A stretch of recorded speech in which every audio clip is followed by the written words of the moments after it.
ஒன்று இது மனமாற்றம் அல்ல, முடிவு. இரண்டாவது, பிஜேபிக்கு எதிரான உணர்வு இருக்கு.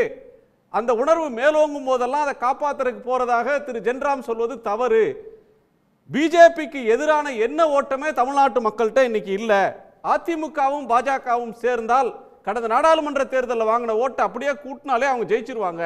அதனால அந்த முடிவுக்கு திரு எடப்பாடி நகர தொடங்கி இருக்கிறார். அது முடிவு அப்படின்னு திரு முனவர் கருதுறார். உங்க பார்வை? அனைவருக்கும் வணக்கம். கடந்த 10 நாட்களாக நடக்கின்ற நிகழ்வுகள் எல்லாம் அதிமுகவும் பிஜேபியும் திரும்பவும் 2026 கூட்டணி அமைப்பார்கள் என்ற ஒரு நிலையை எல்லோரும் யோசிக்கின்ற அளவிற்கு உருவாக்கி இருக்கிறது. அதிமுக பொதுச் செயலாளர் சொல்லுகிறார், திமுக தான் எங்களுக்கு ஒரே எதிரி என்று. பாரதிய ஜனதா கட்சியினுடைய மாநில தலைவர் சொல்லுகிறார், திமுகவை வீழ்த்துவதுதான் எங்களுடைய நோக்கம் என்று சொல்லுகிறார். அதிமுகவிலே கடந்த நாடாளுமன்ற தேர்தலுடைய வாக்குகள் எண்ணிக்கையை வைத்துக்கொண்டு ஒரு குறிப்பிட்ட சாரார் இரண்டும் ஒன்றாக சேர்ந்தால் நாம் வெற்றி பெற முடியும் என்ற அந்த அழுத்தத்தையும் உள்ளுக்குள்ளே கொடுக்கத்தான் செய்கிறார்கள். அப்படி 2 பிரிவுகளாக அங்கே பிரிந்திருக்கிறது. கூட்டணியில் இருக்கிற கட்சிகள் அன்பு நண்பர் ஜி.கே. வாசன் அவர்கள், தமிழ் மாநில காங்கிரஸ், பாட்டாளி மக்கள் கட்சி மற்றும் இருக்கிற அத்தனை கட்சிகளுமே எல்லோரும் ஒன்றாக சேர வேண்டும் என்ற அந்த எண்ணத்தை சொல்லிக் கொண்டிருக்கிறார்கள். அதேபோல அதிமுக ஒன்றிணைய வேண்டும் என்று பிஜேபி சொல்லுகிறது. அதிமுக பிஜேபியோடு சேர வேண்டும் என்று ஓபிஎஸ் சொல்லுகிறார், டிடிவி சொல்லுகிறார், சசிகலா அவர்கள் எதிர்பார்க்கிறார். ஸோ இப்படி பார்க்கும் பொழுது எல்லா பகுதிகளிலிருந்தும் அதிமுகவுடைய பொதுச் செயலாளருக்கு அந்த அழுத்தம் என்பது வந்து கொண்டிருக்கிறது என்பதை நாம் புரிந்து கொள்ள முடிகின்றது.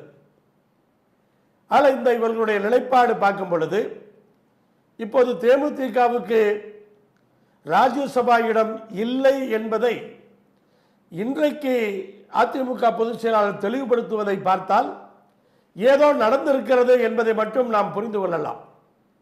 தனியாக கூட்டணி அமைத்தால் தேமுதிக அங்கும் செல்லலாம் இங்கும் செல்லலாம்.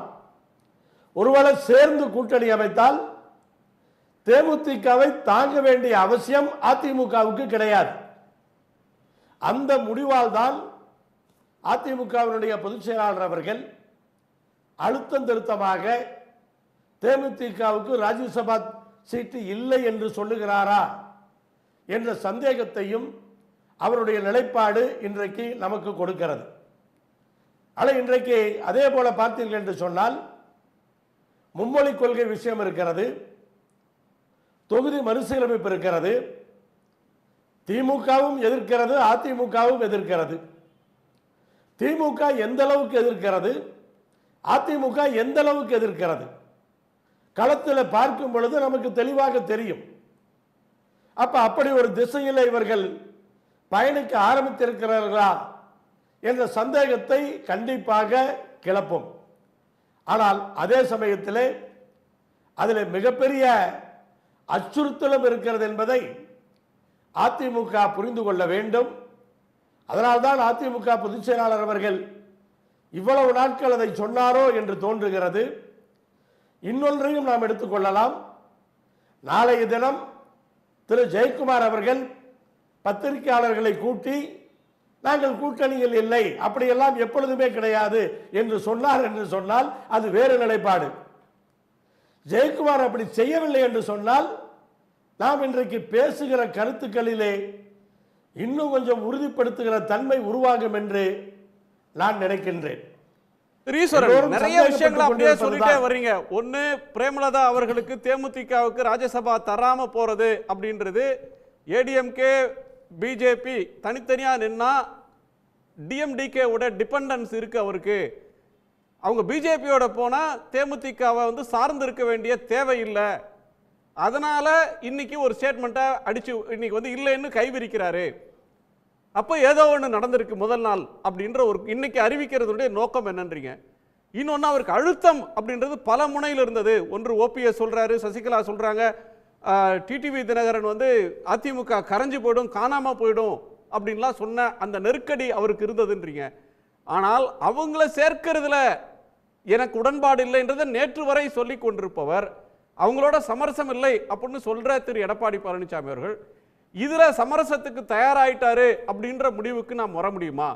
அப்படி வந்தால் நீ சொல்ற மாதிரி திரு ஜெயக்குமார் நாளைக்கு மறுக்காமல் போனால் திரு எடப்பாடி பழனிசாமி அவருடைய கிரெடிபிலிட்டி, இப்போ வக்பு சட்டம் வரல எதிர்த்து சொல்லியிருக்கிறாரு, நிதி ஒதுக்கீடு கொடுக்க முடியாதுன்றது தமிழ்நாட்டு மக்களை வந்து வறுமையான கண்டனத்துக்கும் அதிர்ச்சியை ஆழ்த்தி இருக்கு, கண்டனம்னு கண்டிச்சிருக்கிறாரு, டீலிமிட்டேஷன்ல கண்டிக்க தான் செய்யறாரு, மொழி திணிப்புல கண்டிக்க தான் எடுத்திருக்கிறாரு, சன்னமாக இருந்தாலும் கண்டிச்சிருக்கிறார்.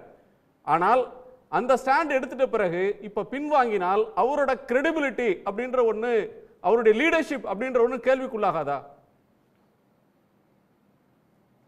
அதான் இதுல வந்து ரெண்டு விஷயமும் பார்க்கலாம். ஒன்று வந்து ஓபிஎஸ், டிடிவி, சசிகலா எல்லோரும் ஒன்றிணைய வேண்டும் என்று பேசுபவர்கள் எல்லாம் இபிஎஸ் அவர்களுடைய பொதுச் செயலாளர் பதவியை குறிவைக்கிறார்கள்.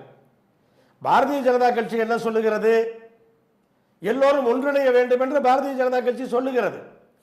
அப்ப பாரதிய ஜனதா கட்சியோடு இவர்கள் கூட்டணி அமைக்கும் பொழுது எல்லோரையும் சேர்த்துக் கொள்வதற்கு அவர் தயாராகிவிட்டாரோ என்றும் தோன்றுகிறது. அப்படி சேர்த்துக் கொள்ளும் பொழுது வெவ்வேறு கோஷ்டிகளாக அவர்கள் இயங்குவதற்கான அந்த வாய்ப்புகள் இருக்கும். இது ஒரு பக்கம். அப்ப அந்த கட்சி என்னாகும் என்று யோசித்து பார்க்க வேண்டும். அதிமுக இதுவரை அவர் எடுத்த நிலைப்பாட்டிலே இபிஎஸ் அவர்களை தவிர அந்த கட்சியை வேறு யாரும் நடத்த முடியாது, திறமையாக அவர் செய்து கொண்டிருக்கிறார் என்று பலரும் பாராட்டி கொண்டிருந்தார்கள்.